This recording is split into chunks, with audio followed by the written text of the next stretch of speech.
ओम नमः शिवाय। मैं हूं ज्योतिष पंडित दीपक दुबे और उपस्थित हूं आपके साथ इस सप्ताह अर्थात 15 से 21 अगस्त का राशिफल लेकर। कैसा रहेगा सप्ताह, करेंगे इसके ऊपर चर्चा। सबसे पहले मैं समस्त देशवासियों को और अपने सुनने वालों को 15 अगस्त जो स्वतंत्रता दिवस है, पूरा देश अमृत महोत्सव, अमृत वर्ष मना रहा है, क्योंकि 75 वर्ष हो चुके हैं हम लोगों को आज़ाद हुए। तो आप सभी को ढेर सारी बधाई और शुभकामना देना चाहूँगा। और आज के दिन हम सबको उन्हें भी याद करना चाहिए, नमन करना चाहिए, श्रद्धांजलि अर्पित करना चाहिए, जिनकी वजह से आज हम स्वतंत्र देश में जी रहे हैं।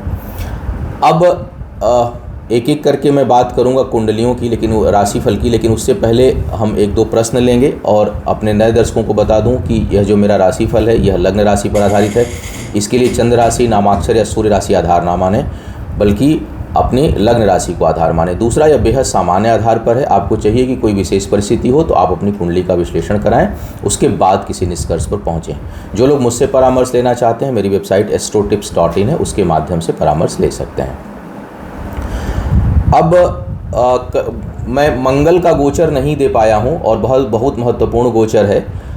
इस सप्ताह में यानी 15 से 21 के बीच में किसी दिन दूंगा। आज भी जब मैं यह दे रहा हूं तो थोड़ा अभी वर्कलोड काफ़ी है, इसलिए अभी नहीं दे पा रहा हूं। लेकिन इस सप्ताह में चूंकि लंबे समय तक मंगल वृषभ राशि में रहने वाले हैं, तो उनके ऊपर चर्चा मैं इस सप्ताह में आप सबके साथ करूंगा। दो प्रश्न जल्दी जल्दी ले लेता हूँ, उसके बाद जो है मैं एक एक करके राशियों की हाल आपके साथ शेयर करेंगे। एक प्रश्न है, उन्नत लामा जी ने लिखा है। ये लिखती हैं कि मैरिड लाइफ ठीक नहीं चल रहा है 6 साल से। मैरिड लाइफ के ऊपर आप कोई वीडियो बनाइए। आप लोग जब सब्सक्राइब करते हैं मेरे चैनल को तो थोड़ा आगे पीछे भी सर्च कर लिया करिए। 1200 के आसपास वीडियोज़ हैं और 1000 से ऊपर वीडियोज़, 1200 के आसपास मेरे ख्याल से वीडियोज़ हैं इस समय मेरे चैनल पे। तो उसमें मैरिज के ऊपर मैंने काफ़ी चर्चा की हुई है। और 6 साल से अगर विवाह आपका ठीक नहीं चल रहा है, इसका मतलब उसके ठीक होने के आसार नहीं है, क्योंकि ग्रह गोचर के प्रभाव से कभी कभी पर्सनल लाइफ में डिस्टर्बेंस आती है, लेकिन वो कुछ समय के लिए होगा, 6 महीने, साल भर, 1.5 साल, 2 साल के लिए। और लंबे समय तक अगर जो है वो डिस्टर्बेंस क्रिएट हो रहा है, तब ऐसे में उसके ठीक चलने के आसार नहीं होता है, बल्कि आप या तो उसके हैबिचुअल हो जाते हैं, लाइफ वैसे गुजरती है, या फिर उससे क्विट करना पड़ता है। ये एक सामान्य मैं बता रहा हूँ, क्योंकि जब लंबी समस्या है और समस्या लंबे समय से चल रही है तो उसके लिए उपचार संभव नहीं है। और कारण कई होते हैं, आपकी कुंडली कारक हो रही है, दूसरे की हो रही है, दोनों की हो रही है, इन सब चीज़ों को भी देखना होता है। तो इसका संभव इस तरह से बताना नहीं है कि 6 साल से जो है वो चल रहा है तो कोई उपाय बताएं। इसके लिए बेहतर होगा कि आप अपनी कुंडली का विश्लेषण कराएं, उसके बाद आप डिसीजन लें। एक प्रश्न और है जो जन सामान्य से संबंधित है और मैं इसको कई बार बोलता भी रहता हूँ। ये निनाद नेवे जी हैं, इन्होंने लिखा है और लिखे हैं कि पॉसिबल हो तो प्लीज सजेस्टिंग रेमेडीज, मंत्र, उपचार, डोनेशन एक्सेट्रा हर राशिफल में। यही कारण है कि मैं उपचार हर राशिफल में नहीं बताता हूँ, जिस कारण मेरे वीडियोज़ के व्यूज़ काफ़ी कम होते हैं, क्योंकि लोगों को हर हफ्ते उपचार चाहिए। और मुझे लगता है कि अगर राशिफल के साथ हर हफ्ते उपचार बताया जाए तो लोग कुछ दिन में पागल हो जाएंगे, क्योंकि उपचार जो है ना वो हर हफ्ते का नहीं होता है।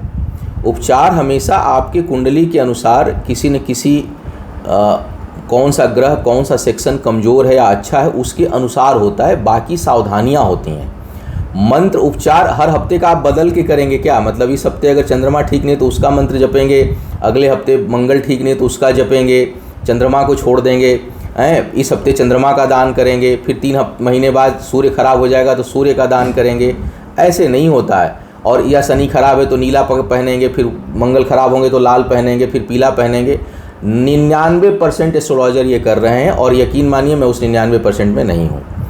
मेरा वीडियो कम देखा जाए, मेरे सब्सक्राइबर कम बने, मुझे बिल्कुल फ़र्क नहीं पड़ता उससे, लेकिन क्या देना चाहिए, क्या आपके लिए ठीक है, वो मेरे लिए ज़्यादा ज़रूरी मायने रखता है, क्योंकि उससे मुझे और मेरी अंतरात्मा को संतुष्टि मिलती है। मुझे लोगों को पागल नहीं बनाना है। तो रोज़ उपचार के चक्कर में मत आप पड़िए। हर किसी की कुंडली में कुछ अच्छाई और बुराई होती है, उसके अनुसार आपको जो है हमेशा ध्यान रखना चाहिए, नंबर 1। नंबर 2, दान कभी भी उपचार नहीं होता है, इसको आप गांठ बांध लीजिए। ये मत सोचिए कि इस सप्ताह में कोई समस्या हमारे सामने आ रही है, कोई ग्रह ठीक नहीं है तो उससे संबंधी दान कर दूं।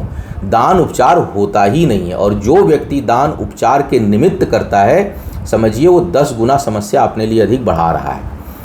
तो आप दान हमेशा अनुष्ठान अच्छे कर्मों के उपरांत किया जाता है। पहले जब यज्ञ हवन लोग करते थे, कोई अनुष्ठान आप करते हैं तो उस अनुष्ठान का एक हिस्सा दान होता है सदकर्म के रूप में, और निरंतर दान वैसे ही करते रहना चाहिए। साप्ताहिक दान ग्रहों के हिसाब से और राशिफल के हिसाब से बताने वाले को क्या कहूँ और उसको फॉलो करने वालों को क्या कहूँ। हालांकि उसकी संख्या अब इतनी ज़्यादा हो गई है कि हम जैसे लोग धीरे धीरे नैपथ्य में जा रहे हैं। तो लेकिन मेरा कर्तव्य वो नहीं है, क्योंकि मैं ऐसे कार्य में हूँ कि अपनी लकीर खींचनी है और अपने राह पर खड़े रहना है। तो आप सभी ऐसे लोग जो साप्ताहिक राशिफल के हिसाब से उपचार करना चाह रहे हैं, यकीन मानिए कुछ दिनों बाद साइको की स्थिति हो करके और आप छोड़ देंगे। फिर आप कहेंगे ज्योतिष खराब होता है, हम तो ये हो गया वो हो गया। और कई लोगों को मैं देखता हूँ वो आश्चर्य होता है कि पता नहीं वो कितने रत्न, कितने प्रयोग, कितने खाना पीना, रोज़ अपने घर का बेडरूम चेंज करते हैं, कलर बदलते रहते हैं हर हफ्ते, क्योंकि आज फलाने टीवी पर फलाने पंडित जी ने कह दिया, आज उस टीवी पर उन्होंने कह दिया, आज उस राशिफल में उन्होंने कह दिया। तो सुबह से शाम तक जो है वो उसी में उलझे हुए हैं। तो प्लीज़ इसको आप लोग छोड़ दीजिए। रोज़ राशिफल के हिसाब से उपाय नहीं होता है हमेशा, इसीलिए मैं अपने किसी राशिफल में उपचार नहीं बताता हूँ, न बताऊँगा भविष्य में, क्योंकि वो होता ही नहीं। गलत बात है, क्यों गलत बात करनी है। तो ये 2 विषय पर आप लोगों से बात करनी थी। अब आते हैं सीधे राशिफल के ऊपर। और राशिफल भी नहीं सही होता है। वो ठीक है कि ग्रह गोचर देख करके बैठते हैं, कॉम्बिनेशन जिन लोगों का मैच करता होगा वो कर जाता होगा, क्योंकि मैं इसीलिए इस बात को हमेशा कहता हूँ कि ये सामान्य आधार पर होता है। आपकी स्थायी कुंडली में जैसे मान लीजिए इस समय शनि जो है वो, सूर्य इस समय अब जो है इस हफ्ते सिंह राशि के हो जाएंगे तो राजयोग देंगे। लेकिन अगर आपकी कुंडली में सूर्य परमानेंट कुंडली में सूर्य ठीक नहीं है तो इस समय सिंह राशि में होकर के भी क्या कर लेंगे। तो या दशा अंतर्दशा आपकी बहुत ख़राब चल रही है तो उन्होंने कौन सा राजयोग दे देना है आपको 1 महीने में। तो इसलिए मैं हमेशा बोलता हूँ कि राशिफल गोचर के आधार पर केवल बताया जाता है कि इस समय गोचर में क्या है, क्या क्या संभावनाएं हैं। वास्तविक परिणाम हमेशा आपकी कुंडली में ग्रह की बलाबल स्थिति क्या है, और उसके साथ साथ इस समय दशा अंतर्दशा प्रत्यंतर दशा क्या चल रही है उसके अनुसार, और उसके अलावा आपकी अपने कर्म, एनर्जी लेवल, थॉट प्रोसेस क्या है, ये सभी कुछ मिला करके आपके जीवन को प्रभावित करता है। राशिफल हमेशा सामान्य आधार पर होता है। जो लोग 100% सटीक कहते हैं और जो उन्हें सुनते हैं, मुझे दोनों के ऊपर कुछ नहीं बोलना है, मुझे सिर्फ अपने दर्शकों से बात करना है। मैं ये बता रहा हूँ स्पष्ट रूप से कि राशिफल सामान्य होता है, अंतिम ना माना करें। अब बात कर लिया जाए सीधे सीधे मेष वालों के लिए। देखा जाए मेष वालों के लिए सप्ताह के प्रारंभ में थोड़ी मानसिक अशांति का योग बन रहा है। किसी न किसी कारण से कोई चिंता, पुरानी चिंता, उद्विग्नता जो है वो स्ट्रेस आपको परेशान कर सकता है, उससे सावधान रहना होगा। बावजूद उसके परिश्रम, पहले के किए हुए परिश्रम का परिणाम भी आपको मिलेगा। लाभ की स्थिति बन रही है। इस सप्ताह शिक्षा प्रतियोगिता में ज़बरदस्त सफलता का योग है। संतान के साथ मन प्रसन्न होगा, उसके कारण मन प्रसन्न होगा। कई लोग जो संतान प्राप्ति के इच्छुक हैं उनके लिए सफलता का योग यह सप्ताह बना रहा है। इसके साथ साथ कुछ बहुत महत्वपूर्ण निर्णय इस समय आप लेंगे जो भविष्य में जा करके आपके लिए अच्छा संकेत देगा, आपके लिए अच्छा करेगा। कार्यस्थल पर थोड़ी बहुत तनाव आपको महसूस हो सकता है, थोड़ा बहुत अनावश्यक के धन खर्च होने की संभावना भी बन रही है। जमीन जायदाद से संबंधित कामों में कोई बहुत इस समय लाभ नहीं मिलने वाला है, फिर भी भौतिक सुख सुविधाओं में वृद्धि आपके लिए महसूस आप करेंगे। विवाह इत्यादि के लिए बहुत अच्छा समय नहीं है। वृषभ वालों की बात किया जाए, वृषभ वालों के लिए अगर मैं देखूं तो इस समय आपके लिए आपका एनर्जी लेवल काफ़ी बढ़ा चढ़ा है, लेकिन जल से भय होगा, पानी से भय होगा। सप्ताह के प्रारंभ में थोड़ा बच करके रहें और सावधानी बरतें। यात्राओं में कष्ट और कुछ खोने की संभावना जो है वो बन रही है। इस समय पराक्रम पुरुषार्थ बहुत बढ़ा चढ़ा रहेगा। एनर्जी लेवल बहुत हाई है आपका इस समय, और कुछ करने के लिए उद्यत रहेंगे और बहुत कुछ करेंगे भी। हालांकि भाग्य का साथ उतना नहीं है, फिर भी धन आगमन अच्छा रहेगा। कहीं यात्राएं छोटी मोटी जो है वो आपके लिए लाभकारी होंगी, और यात्रा में आप जहां कहीं जाएंगे वहां पर अपना प्रभाव छोड़ करके आप आएंगे। वाद विवाद से थोड़ा सा दूर रहें और कमर के निचले हिस्से का ध्यान रखें। मिथुन वालों की अगर मैं बात करूं इस सप्ताह में, तो आपके लिए करीबी लोगों से सहयोग प्राप्त होगा और आप देंगे। बौद्धिक क्षमता थोड़ी बहुत डिस्टर्ब होती हुई दिखाई दे रही है। उतावलेपन से आपको बचना चाहिए। सप्ताह के प्रारंभ में आर्थिक हानि अचानक होने का योग है, या आय कोई होते होते, जैसे बहुत ज़्यादा उम्मीद है कि बड़ा धन कहीं से आ रहा है लेकिन वो अचानक रुक जाए, इस तरह के संकेत मिल रहे हैं। सप्ताह के प्रारंभ में कुछ निराशा हो सकती है। सप्ताह का अंतिम भाग आपके लिए सफलता देने वाला है और रुके हुए कामों को बनाने वाला है। भाग्य पक्ष उतना जो है वो सहयोगी नहीं है और कार्य क्षेत्र में भी बड़ों का अपेक्षित सहयोग नहीं मिलेगा। हालांकि आपकी इच्छा बहुत होगी, प्रयास बहुत आप करेंगे, लेकिन जैसा चाह रहे हैं उस प्रकार का सहयोग आपको नहीं मिलेगा। अच्छी बात यह है कि विपरीत परिस्थितियों में भी आपकी वाणी और आपका संयम बना रहेगा, आपके साथ रहेगा और बुद्धि बल से आप चीज़ों को कम करने में जो है वो सफल होंगे। कर्क वालों की अगर मैं बात करूं तो कर्क वालों के लिए सप्ताह के प्रारंभ में स्वास्थ्य से संबंधित कुछ समस्या उत्पन्न हो सकती है। शरीर का जो मध्य भाग है वो प्रभावित हो सकता है। अपने सेहत का थोड़ा सा ध्यान रखिए। तर्क शक्ति बहुत अच्छी रहेगी। आत्मबल बढ़ा चढ़ा है। बड़ों के सहयोग से कुछ रुके हुए काम बनते हुए दिखाई दे रहे हैं। धन के बचत के लिए अच्छा समय है। पद प्रतिष्ठा में वृद्धि का योग है, लेकिन भाग्य बहुत साथ नहीं है, इसलिए केवल भाग्य भरोसे किसी काम से बचिएगा और मेहनत, परिश्रम और अपने बुद्धि पर आप जो है वो भरोसा करिएगा। ज़मीन जायदाद से संबंधित कामों का बहुत अच्छा योग तो नहीं है, लेकिन कुछ अगर इस समय प्राप्त होगा तो वो सोच से बड़ा होगा, अपेक्षा से बड़ा होगा, ऐसे संकेत हैं। मन बड़ा क्लासिकल और क्रिएटिव रहेगा। खुशनुमा रहेंगे आप, चाहे परिस्थिति जैसी भी हो, लेकिन आप बहुत प्रसन्न रहेंगे। तो ये प्रसन्नता देने वाला सप्ताह है। सप्ताह का प्रारंभ थोड़ा सा स्वास्थ्य को लेकर के सावधान रहने वाला है। सिंह वालों की बात किया जाए, सिंह वालों के लिए ये सप्ताह बहुत आत्मबल को बढ़ाने वाला है। बहुत महत्वपूर्ण निर्णय लेंगे। यात्राएं जो है वो सफलता देने वाली होंगी। कुछ अच्छे समाचार आपको अब प्राप्त हो सकते हैं। कार्य क्षेत्र में बढ़ोतरी होगी आपकी। भाग्य का साथ है। सप्ताह के प्रारंभ में थोड़ी बहुत कठिनाई या कुछ उलझन महसूस करेंगे, लेकिन पूरे सप्ताह की अगर मैं बात करूं तो वो बहुत योगकारी और आपको सफलता देने वाला है। दूर से लाभ है या स्थान परिवर्तन हो सकता है और स्थान परिवर्तन से आपके भाग्य में वृद्धि होगी और आय में वृद्धि होगी। वैवाहिक जीवन के लिए समय ठीक नहीं है, वहाँ पर आपको सावधान रहना है। शिक्षा प्रतियोगिता में थोड़ी बहुत कठिनाई कुछ लोगों को मिलेगी, लेकिन व्यापारिक बुद्धि बहुत अच्छी रहेगी और निर्णय लेने के लिए, कार्य व्यापार से संबंधित चीज़ों के लिए यह काफ़ी अच्छा समय है। दूसरों की मदद करने में आप अपना बहुत कुछ गंवाएंगे, हालांकि तब भी संतुष्ट रहेंगे। गंवा कर भी संतुष्ट रहने वाला यह सप्ताह दिखाई दे रहा है। कन्या वालों की बात किया जाए, कन्या वालों के लिए थोड़ा सा यह समय बहुत अच्छा नहीं है। यात्राएं दिखाई दे रही हैं, सोचे हुए काम नहीं होंगे, उलझन बनी रहेगी। प्रयास जो आप किए होंगे, जो सोच रहे होंगे कि इस हफ्ते ये चीज़ करना है, उसमें कुछ न कुछ अड़चन बाधा आएगी और उसको आप पूरा नहीं कर पाएंगे, बल्कि थका देने वाला सप्ताह है। और वो थका नई चीज़ों में आप देंगे। योजनाबद्ध तरीके से अपने काम, अपने व्यापार में आप नहीं थकेंगे, बल्कि अनावश्यक की चीज़ों में आपको थकान महसूस होगी।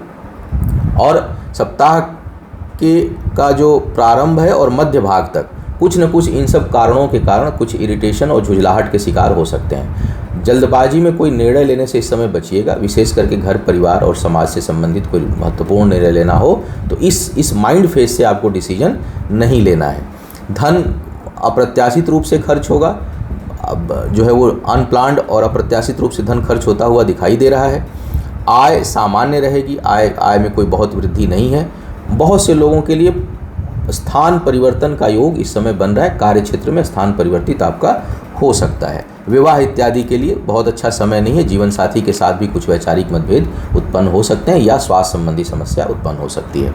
तुला वालों की बात किया जाए, तुला वालों के लिए यह सप्ताह काफ़ी अच्छा है। एक तो परिश्रम का परिणाम मिलेगा, पद प्रतिष्ठा में वृद्धि होगी, आय में अप्रत्याशित वृद्धि हो सकती है। शिक्षा प्रतियोगिता में बहुत अच्छी सफलता का योग है। कुछ महत्वपूर्ण निर्णय आप अपने इनकम को बढ़ाने से संबंधी ले सकते हैं। व्यापार के दृष्टिकोण से भी यह समय ठीक लग रहा है और उसमें लाभ होगा।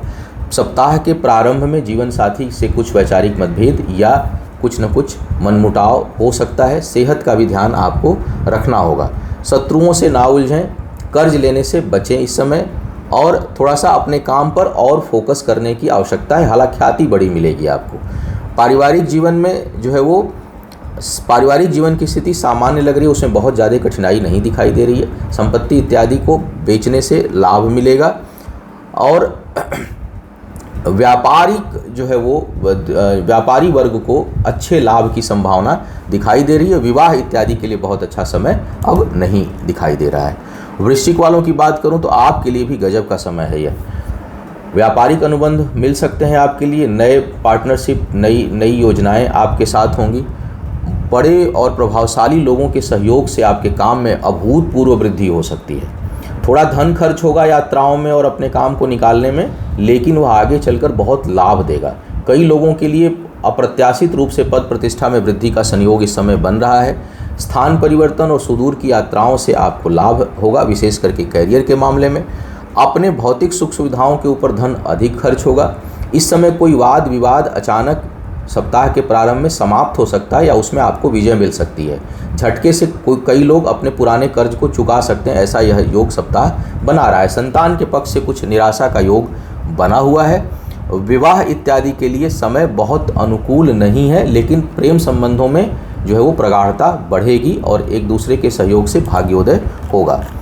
धनु वालों की अगर मैं बात करूं तो धनु वालों के लिए थोड़ा आय में कमी की स्थिति बन रही है। इस समय इनकम जो है वो प्रभावित होती हुई दिखाई दे रही है। फिर भी भाग्य का बहुत साथ है, ख्याति बहुत बढ़ेगी, बड़ों का आशीर्वाद और पैतृक संपत्ति कुछ लोगों को मिलने की संभावना बन रही है। इनकम को लेकर के थोड़ी बहुत चिंता हो सकती है। संतान के पक्ष से भी कुछ न कुछ परेशानी कुछ लोगों को आएगी और मानसिक चिंता हो सकती है। शिक्षा प्रतियोगिता में सफलता के लिए आपको प्रयास अधिक करना होगा, अन्यथा सामान्य रूप से अगर आप काम करेंगे तो आपको उतनी सफलता नहीं मिलेगी जितनी की चाहिए। जमीन जायदाद को इस समय खरीदने से अच्छा है कि बेचने, अगर है जो लोग मतलब सेल करना चाह रहे हैं उनसे लाभ मिलेगा। बहुत से लोगों को पैतृक संपत्ति मिलने की संभावना भी इस समय बन रही है। करीबी मित्रों से थोड़ा बहुत वाद विवाद और उनके ऊपर भाई बहन मित्रों के ऊपर आपका धन खर्च हो, ऐसे संकेत मिल रहे हैं। मकर वालों की बात किया जाए, मकर वालों के लिए थोड़ी अनिर्णय की स्थिति है और सप्ताह के मध्य में पारिवारिक जीवन में थोड़ी बहुत कठिनाई या कुछ उदासीनता कष्ट जो है वो महसूस हो सकता है। फिर भी आत्मबल बहुत बढ़ा चढ़ा है। यह सप्ताह नए प्रेम संबंधों को जन्म दे सकता है, नए रिश्ते उभर सकते हैं बहुत से लोगों के लिए। कार्य व्यापार के दृष्टिकोण से सप्ताह का अंतिम भाग बहुत महत्वपूर्ण है। कुछ विशेष निर्णय आप इस दौरान ले सकते हैं।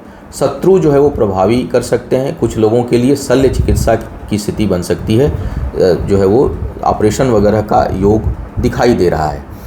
थोड़ी सोच नकारात्मक कहीं कहीं कुछ लोगों की हो जाएगी और अगर इस समय नकारात्मक होगी तो बहुत तेज़ी से होगी। तो इसलिए जो है वो आपको अपने सोच पर नियंत्रण रखना है और किसी भी हाल में निगेटिव नहीं होना है, पॉजिटिव बने रहना है। कुछ लोगों को अप्रत्याशित जो है वो पद प्रतिष्ठा में वृद्धि होगी, लेकिन अधिकांश लोग रुकावट महसूस करेंगे अपने काम में। वृद्धि में जो है वो कुछ न कुछ आपको बाधा महसूस होगी। कुछ प्रतिशत लोगों को मुझे लगता है कि बहुत अच्छी सफलता मिलेगी, लेकिन अधिकांश लोग रुकावट महसूस करेंगे अपने कामों में। जो स्पीड चाहते हैं, जिस गति से आगे बढ़ना चाहते हैं, उसमें जो है उनको कठिनाई होगी। भाग्यवश कुछ हानि का योग बन रहा है, थोड़ा सावधान रहने वाला सप्ताह है। कुंभ वालों की बात किया जाए, कुंभ वालों के लिए कार्य व्यापार के लिए बहुत अच्छा समय है। व्यापार को बढ़ाने के लिए, नए अनुबंध के लिए बहुत अच्छा समय दिखाई दे रहा है। दूसरा, प्रेम संबंधों में बहुत नज़दीकियाँ बढ़ेंगी और कुछ महत्वपूर्ण निर्णय जो लोग प्रेम संबंध में हैं वो ले सकते हैं। शादी विवाह या उसको स्थायी रूप देने के लिए यह सप्ताह काफ़ी अच्छा दिखाई दे रहा है। भूमि भवन वाहन से लाभ का योग है। बहुत से लोग जमीन जायदाद में निवेश कर सकते हैं या वाहन खरीदने के लिए बहुत अच्छा यह सप्ताह बना हुआ है। यात्राओं से लाभ है। हालांकि यात्राओं में आर्थिक और व्यापारिक लाभ है, लेकिन शारीरिक कष्ट का योग बना हुआ है। बचत उतनी नहीं होगी जितना आप चाहते हैं। धन कहीं न कहीं किसी न किसी कारण से, और विशेष करके मुझे लग रहा है कि शारीरिक अपने शरीर के ऊपर या स्वास्थ्य के ऊपर धन जो है वो आपका खर्च हो, इसके संकेत मिले हुए हैं। सप्ताह का जो मध्य भाग है वो किसी करीबी के बिछुड़ने का या वहाँ से कोई अच्छे समाचार ना मिलने का संकेत दे रहा है। कार्य क्षेत्र में किसी बड़े व्यक्ति का सहयोग आपको प्राप्त होगा और इसके अलावा आप किसी की बहुत अधिक मदद इस सप्ताह में कर सकते हैं। इस प्रकार के संकेत सितारे दे रहे हैं। मीन वालों की बात किया जाए, मीन वालों के लिए थोड़ा बहुत आलस्य हावी हो सकता है। काम में कोई इग्नोर करेंगे। सप्ताह के प्रारंभ में धन हानि का योग बन रहा है या बचत रखा हुआ धन किसी जरूरी काम में अचानक खर्च हो सकता है जो आप प्लानिंग नहीं किए होंगे। भाग्य पक्ष का ज़बरदस्त साथ है, इसलिए भाग्यवश अचानक रुके हुए काम इस समय आपके बन सकते हैं और कुछ अच्छी चीज़ें आपके साथ हो सकती हैं। वैवाहिक जीवन के लिए बेहद ख़राब सप्ताह है। जिनके जीवन में कुछ डिस्टर्बेंस पहले से चल रहा हो उनको बहुत सावधानी रखनी होगी, अन्यथा यह सप्ताह और आने वाला कुछ उसके बाद का दिन उसको तोड़ सकता है। तो सावधान आपको रहने की आवश्यकता है। क्रिएटिव लोगों के लिए थोड़ा समय अच्छा है। तर्क शक्ति पर नियंत्रण रखें, ऐसा ना हो कि तर्क कुतर्क में बदल जाए और वाणी के कारण आप अपना कुछ नुकसान करा बैठें। मित्रों का खूब साथ रहेगा और खूब साथ एक दूसरे का देंगे। तो यह था इस सप्ताह का राशिफल। उम्मीद है आपको मार्गदर्शन मिला होगा। आपका आने वाला समय शुभ हो, आयु, आरोग्य और ऐश्वर्य की वृद्धि हो। इन्हीं शुभकामनाओं के साथ आपसे विदा लूँगा। पुनः मुलाकात होगी किसी नए विषय पर। तब तक के लिए मुझे आज्ञा दें। ओम नमः शिवाय।